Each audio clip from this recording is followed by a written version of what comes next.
সরকারি চাকরিতে প্রবেশের বয়সসীমা ৩৫ বছর করার দাবিতে রাজধানীর শাহবাগ এলাকায় জড়ো হয়েছেন শিক্ষার্থীরা। সেখানে আছেন সহকর্মী স্বপন আহমেদ, সরাসরি যুক্ত হচ্ছে তার সাথে। স্বপন, শিক্ষার্থীরা শাহবাগ এলাকায় জড়ো হয়েছেন, যান চলাচলে কোনো ব্যাঘাত ঘটছে কিনা বিস্তারিত আপনার কাছ থেকে জানতে চাই।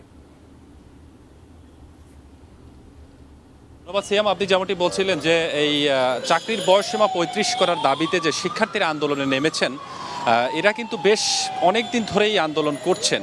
সকাল থেকে আজকের যে আন্দোলনের পরিস্থিতি ছিল, সকাল থেকে তারা রাজু ভাস্কর্যের 11টা থেকে রাজু ভাস্কর্যের সামনে আন্দোলন চালান এবং পরবর্তী তারা বিকাল 3টার দিকে শাহবাগে অবস্থান নেন। এই অবস্থান নেওয়ার কারণে কিন্তু যান চলাচল বেশ আধা ঘন্টা 40 মিনিটের মতো যান চলাচল একদম স্থির হয়ে যায়। কিছুক্ষণ পরে, আধা ঘন্টা 40 মিনিট পরেই কিন্তু পুলিশ সদস্যরা এখানে আসেন। পুলিশ সদস্যরা আসার পরেই এখানে যারা আন্দোলন করছিলেন তাদেরকে ছত্রভঙ্গ করে দেয়। তো ছত্রভঙ্গ করে দেওয়ার এক পর্যায়ে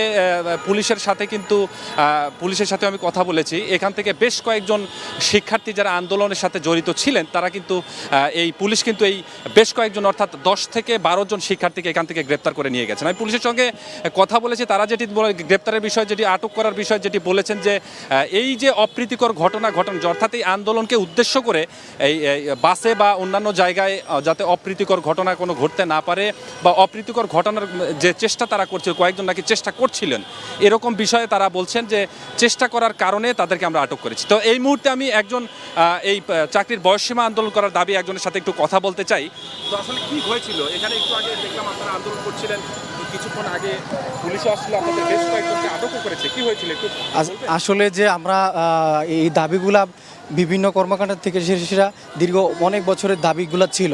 তো কয়েকটা আমরা এভাবে করেছি যে 30কে বাড়িয়ে 35 হোক, আর 35টা আমাদের মনের দাবি, প্রাণের দাবি এটা ছিল যে আমরা আসলে যে চাকরি চাচ্ছিলাম না, আমরা চাচ্ছিলাম যে আমাদেরকে বয়সটা বৃদ্ধি করা হলে আজকে এই মুহূর্তে ঘটনা বলছি, একটু বৃদ্ধি করা হলে আমরা যেন পড়াশোনা করে আবারও পড়ার টেবিলে যাই। তো আজকে আমরা সকাল থেকে এ পর্যন্ত এখানে আসছি, আমরা একটা স্বয়ংসম্পূর্ণভাবে, পূর্ণাঙ্গভাবে, শান্তিপূর্ণভাবে আমরা একটা চাচ্ছিলাম যে 35টা হোক।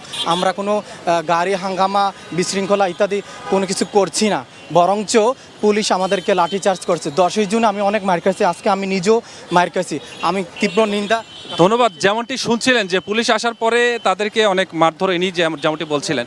তবে এখনকার পরিস্থিতি আসলে যান চলাচল একদমই স্বাভাবিক হয়েছে, আগের মতো যেরকম চলছিল। এই মুহূর্তে আসলে আন্দোলনকারীরাও নেই, তো এই মুহূর্তে যান চলাচল স্বাভাবিক। তো সিএম, এই ছিল আমার কাছে এখানকার সর্বশেষ অবস্থা।